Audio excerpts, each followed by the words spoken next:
चलिए बुलेटिन की शुरुआत करेंगे। सबसे पहले आपको बताएं कि कोरोना काल में एमपी की शिवराज सरकार आज ग्रामीण स्ट्रीट वेंडर्स को राहत देने वाली है। सीएम शिवराज आज 6 लाख ग्रामीण पथ विक्रेताओं को 1,000 रुपए की सहायता राशि जारी करेंगे।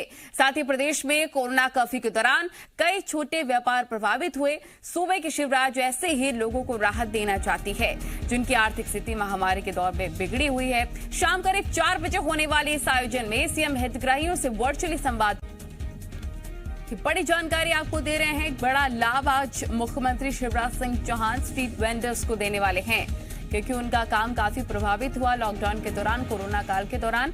इसलिए मुख्यमंत्री ने कहा मेरी जिम्मेदारी उन तक लाभ पहुंचाने की। आकाश हमारे रिपोर्टर तमाम जानकारी के साथ लाइव जुड़ गए। आकाश, कोरोना काल में एमपी की शिवराज सरकार आज ग्रामीण स्ट्रीट वेंडर्स को राहत देने वाली है। बिल्कुल नंदिनी, देखिए जिस तरह से कोरोना कर्फ्यू प्रदेश में चल रहा है, ऐसे में छोटे व्यवसाय काफ़ी प्रभावित हुए हैं। जो छोटे स्ट्रीट वेंडर्स थे, जो ठेला लगाते थे और छोटे मोटे व्यवसाय करते थे, उनके ऊपर आर्थिक संकट की स्थिति बनी हुई थी, जिसको ध्यान में रखते हुए मध्य प्रदेश की शिवराज सरकार ने यह फैसला लिया है कि इन्हें 1,000 रुपए की सहायता राशि सरकार प्रदान करेगी। आज शाम में मंत्रालय में ये बैठक होनी है। वर्चुअल रूप से 1,000 रुपए की राशि मुख्यमंत्री शिवराज सिंह चौहान स्वयं ट्रांसफर करेंगे। इससे निश्चित तौर पर छोटे व्यवसायियों को काफी फायदा होगा, क्योंकि लंबे समय से प्रदेश में कोरोना कर्फ्यू चल रहा था और इसी का असर है कि कोरोना आज नियंत्रण में है, जिसको देखते हुए सरकार ने ये बड़ा फैसला लिया है। गरीबों को हित को ध्यान में रखते हुए ये शिवराज सरकार की ओर से फैसला लिया गया है। शाम 4 बजे राशि का स्थानांतरण किया जाएगा। नलिनी, आपको बता दें कि बीते दिनों सरकार ने एक और योजना शुरू की थी, मुख्यमंत्री स्ट्रीट वेंडर्स योजना की शुरुआत की गई थी। इसमें 10-10 हजार रुपए की ऋण स्ट्रीट वेंडर्स को भी सरकार ने देने का प्रावधान किया है। इसमें सरकार खुद गारंटर होती है और 14% तक का ब्याज का भुगतान भी सरकार करती है। तो इसी योजना के तहत ये सहायता राशि भी आज स्ट्रीट वेंडर्स को सीएम शिवराज सिंह चौहान देंगे। ठीक है आकाश, कैसे जो स्ट्रीट वेंडर्स इसका लाभ ले सकते हैं? क्या इसके लिए उन्हें कोई रजिस्ट्रेशन करवाना पड़ेगा? क्या प्रक्रिया है? देखिए, मुख्यमंत्री स्ट्रीट वेंडर्स योजना के तहत जिन स्ट्रीट वेंडर्स को ऋण का लाभ मिला है, जिन्होंने पहले से स्ट्रीट वेंडर्स के लिए अपना रजिस्ट्रेशन करा रखा है, उनकी एक लिस्ट सरकार के पास तैयार है, जिसके तहत इस योजना का लाभ दिया जाना है। ऐसे में इस बार करीब 6 लाख ऐसे स्ट्रीट वेंडर्स हैं जिन्हें ये लाभ मिलना है और सीधे उनके खाते में वर्चुअल माध्यम से जो कार्यक्रम आयोजित होगा, सीधे हितग्राही के खाते में ही पैसे ट्रांसफर किए जाएंगे। ठीक है आकाश, आप बने रहिए, आगे भी आपसे लगातार अपडेट्स हम लेते रहेंगे। बुलेटिन में अब बात करते हैं कोरोना संकट के बीच राहत की खबर की। जी हां, एमपी में संविदा स्वास्थ्य कर्मचारियों ने अपनी हड़ताल फिलहाल के लिए स्थगित कर दी है। स्वास्थ्य मंत्री प्रभुराम चौधरी के साथ एक मीटिंग हुई, जिसके बाद संविदा स्वास्थ्य कर्मचारियों ने 15 दिन के लिए अपनी हड़ताल स्थगित कर दी है। कर्मचारियों को 2018 की संविदा नीति लागू करने का आश्वासन मिला। संविदा स्वास्थ्य कर्मचारियों का कहना है कि अगर 15 दिन में उनकी मांगे नहीं मानी गई तो वो दोबारा से हड़ताल करेंगे। संविदा कर्मचारी बीती 24 तारीख से हड़ताल पर थे। कोरोना संकट को देखते हुए सवाल उठ रहा था कि आखिर इस संकट काल में यह हड़ताल क्यों की जा रही है।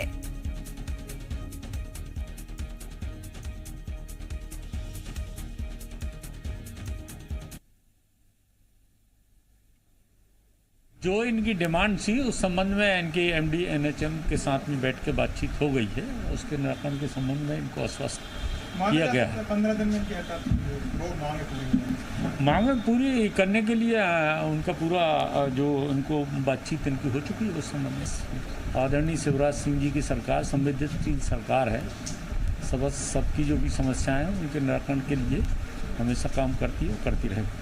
एक मानवीय दृष्टिकोण दिखाते हुए ये फैसला लिया है कि हम हड़ताल को 15 दिन स्थगित करेंगे और 15 दिन तक ये इंतजार करेंगे कि ये आदेश जो है सभी जारी हो जाए संविदा कर्मचारियों के हित में, ताकि हमें ये आंदोलन दोबारा ना करना पड़े।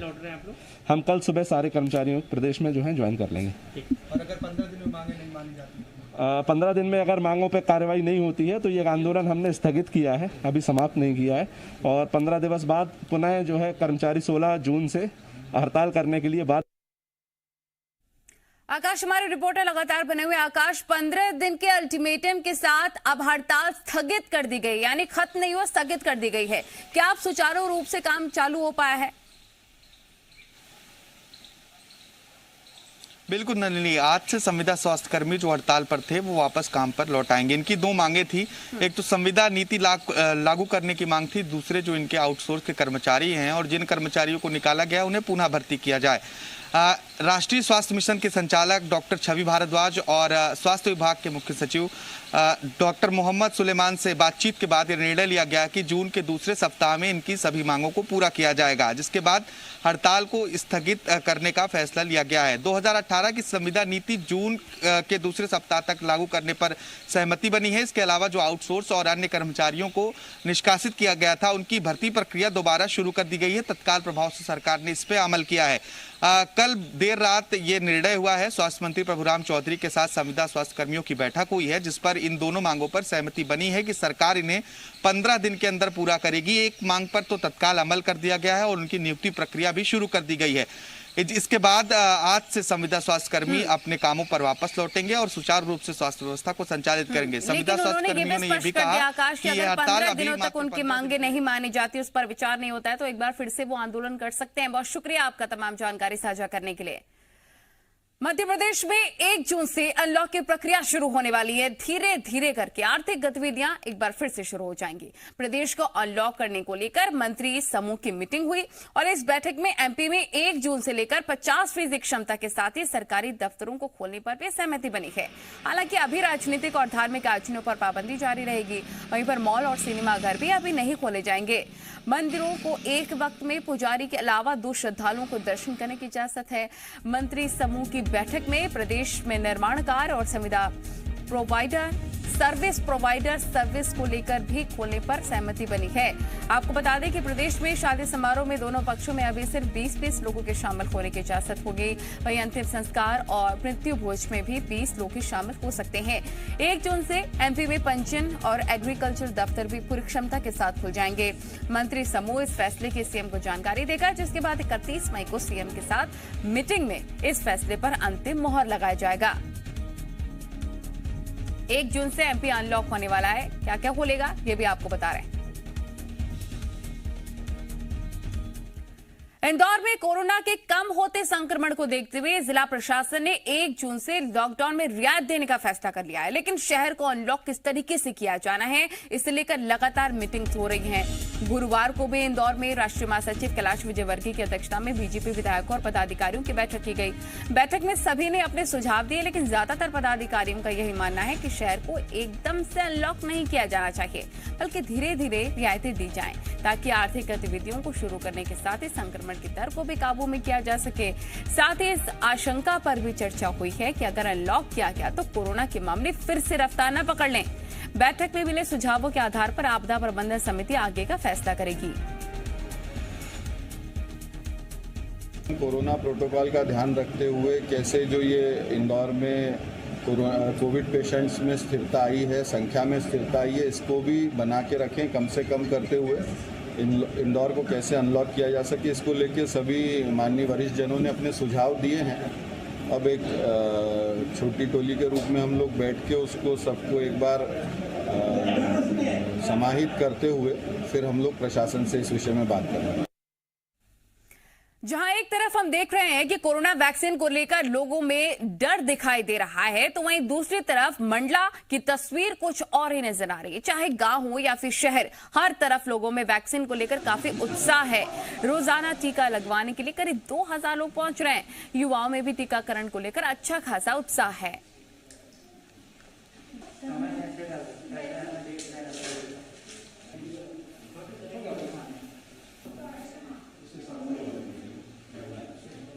पूर्व संध्या पे जब उन्होंने जिस दिन नोटिस दिया था उसी दिन से हमने नीचे ब्लॉक लेवल पे कर दिया था और ब्लॉक में भी हम लोगों ने ऐसे लोगों का चिन्हांकन किया है जो कि यह काम वैकल्पिक अपने मूल कार्य के साथ भी कर पाए। तो ईश्वर की कृपा से अभी तक के तो ठीक चला रहे हैं हम अपना पूरा टीकाकरण का काम। मध्य प्रदेश में कोरोना का संक्रमण हर दिन के साथ कम हो रहा है। बीते 24 घंटों की बात कर ली जाए तो प्रदेश में कोरोना के 1977 नए केसेस सामने आ चुके हैं। वहीं पर पॉजिटिविटी रेट घटकर अब महज 2.8% ही रह गया है। शहरों की बात कर ले तो सबसे ज्यादा इंदौर में 577, भोपाल में 409, जबलपुर में 99, ग्वालियर में 51 नए केस। इसी के साथ ही प्रदेश में एक्टिव केसेस 38,327 हैं। 24 घंटे में कोरोना से 70 लोगों की मौत हो गई।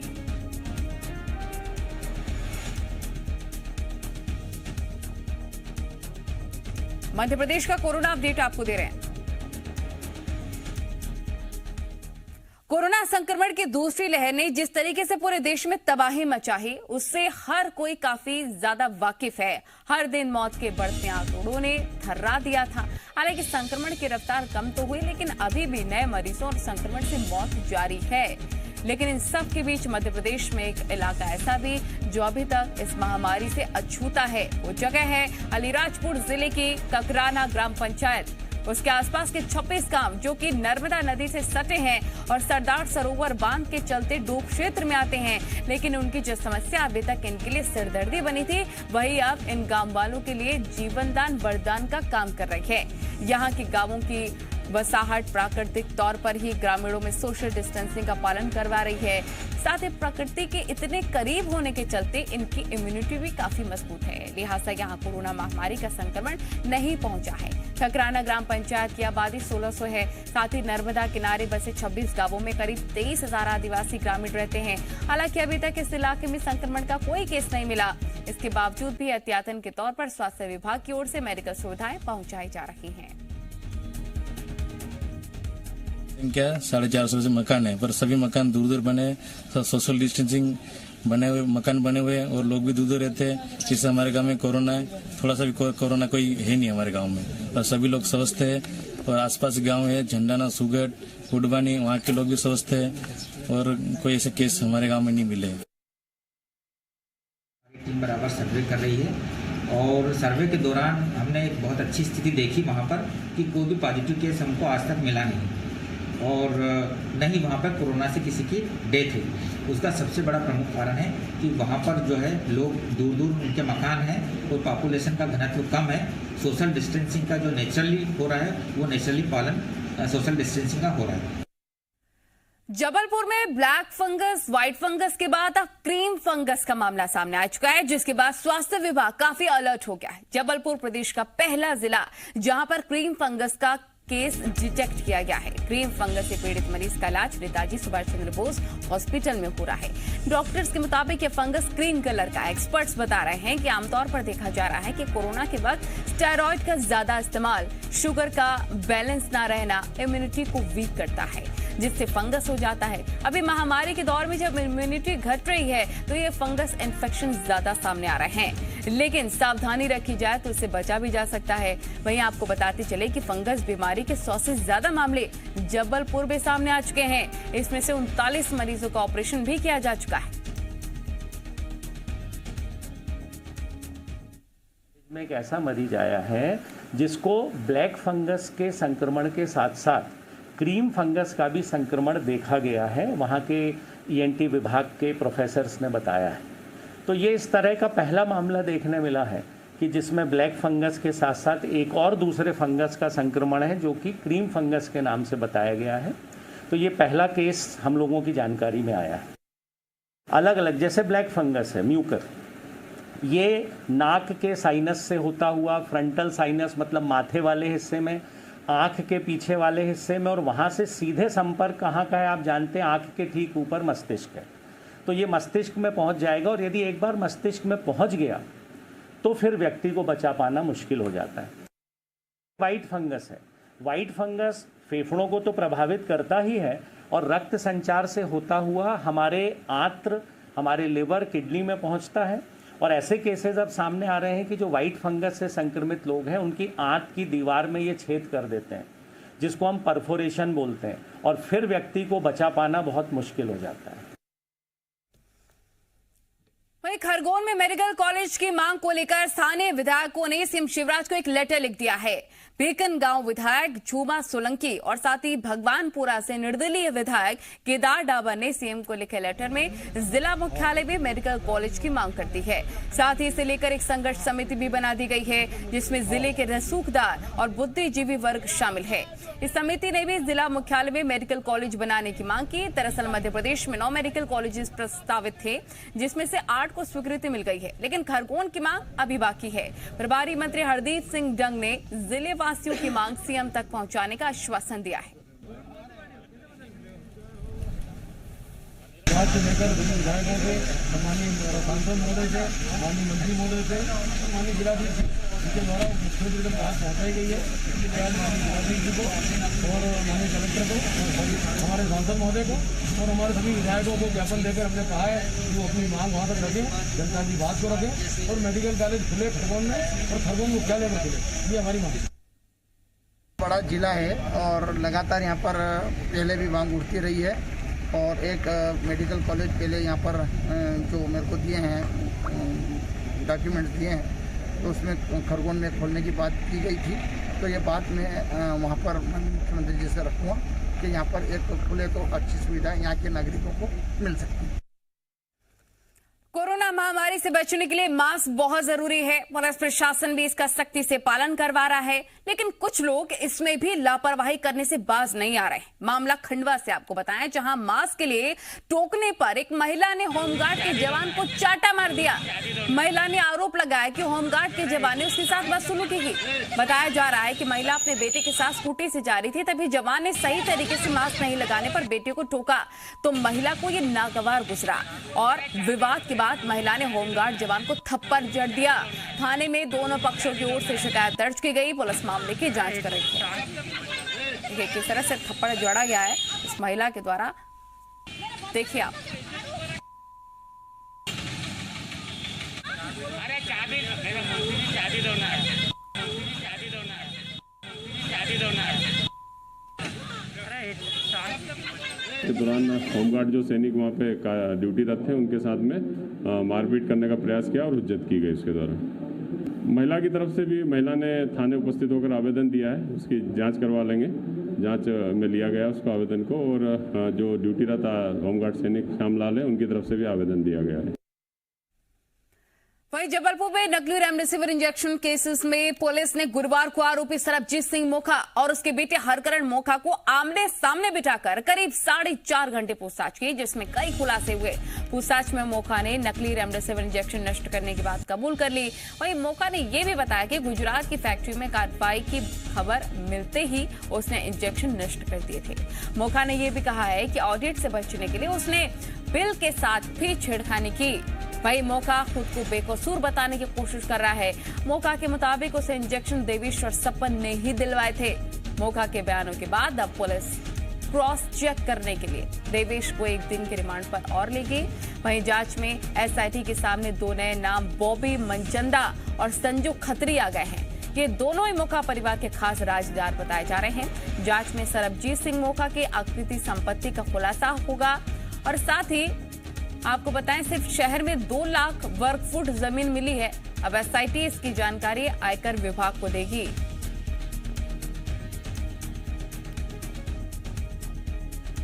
नकली रेमडेसिविर प्रकरण में सरबजीत मोखा और उसके पुत्र हरकरण मोखा का पुलिस रिमांड लिया गया है। पुलिस उनसे पूछताछ कर रही है, जिसमें जो तथ्य हमारे सामने आए थे उनकी पुष्टि हुई है कि कैसे सामान रेमडेसिविर गई और कहाँ कैसे नष्ट किया गया, उन तथ्यों की पुष्टि हुई है। क्या कबूल करा है कि ये सारी चीज़ें नष्ट करी गई हैं, प्लांट किया गया था? इस बारे में हाँ कबूल किया गया है कि जैसे नष्ट की गई है और जैसे आई वो दोनों ने कबूल किया।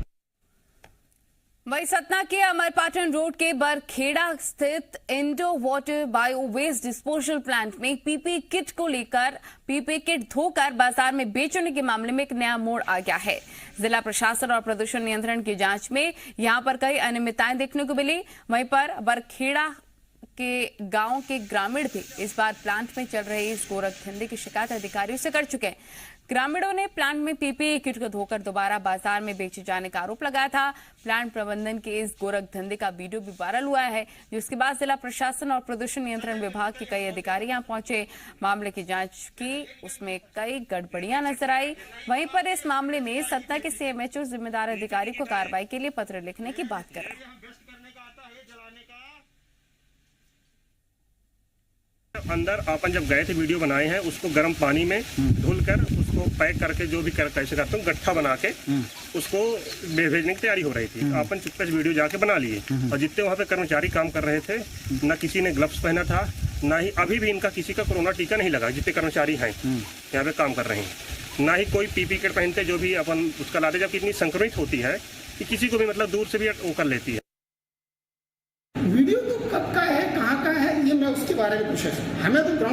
जो मिलेंगे उनके आधार पर हम बिल्कुल कार्रवाई आपको ये अश्योर कर सकते हैं कि पॉल्यूशन बोर्ड कार्रवाई करें। सर वहाँ पर एक चीज़ और, जो मैन पावर काम कर रहा है उनको किसी तरह का जो संक्रमित किट वगैरह धोने का काम दिया गया है, वो पूरे नंगे देखेंगे जो स्थितियां मिलती, मैं आपसे वही पुनः आपसे अनुरोध कर रहा था कि हम जो जा रहे हैं स्पॉट पे, यदि स्थिति मिलती है तो बाकायदा नियम प्रावधान अनुसार उसके आगे। अभी तक गए थे, कुछ मिला वहाँ? अभी कुछ नहीं। कारण पूछा था तो उन्होंने कहा कि इसको हम अलग वर्न करते हैं, इसलिए हम लोगों ने अलग किया। जो अभी मीडिया में चल रहा है उसको संज्ञान में लेते हुए तो इस विषय पर मैं एक कमेटी बनाकर, टीम बनाकर और उसको दिखवाऊंगा कि क्या समस्या, कैसे इस प्रकार की समस्याओं पर अगर ये पाया जाता है जांच में तो फिर उसमें कार्रवाई होगी। उच्च अधिकारियों को लेकर करूँगा कार्रवाई करने के लिए। तो चलिए इसी के साथ फिलहाल इस बुलेटिन में इतना ही, लेकिन जी मध्य प्रदेश छत्तीसगढ़ पर खबरों का सिलसिला लगातार जारी।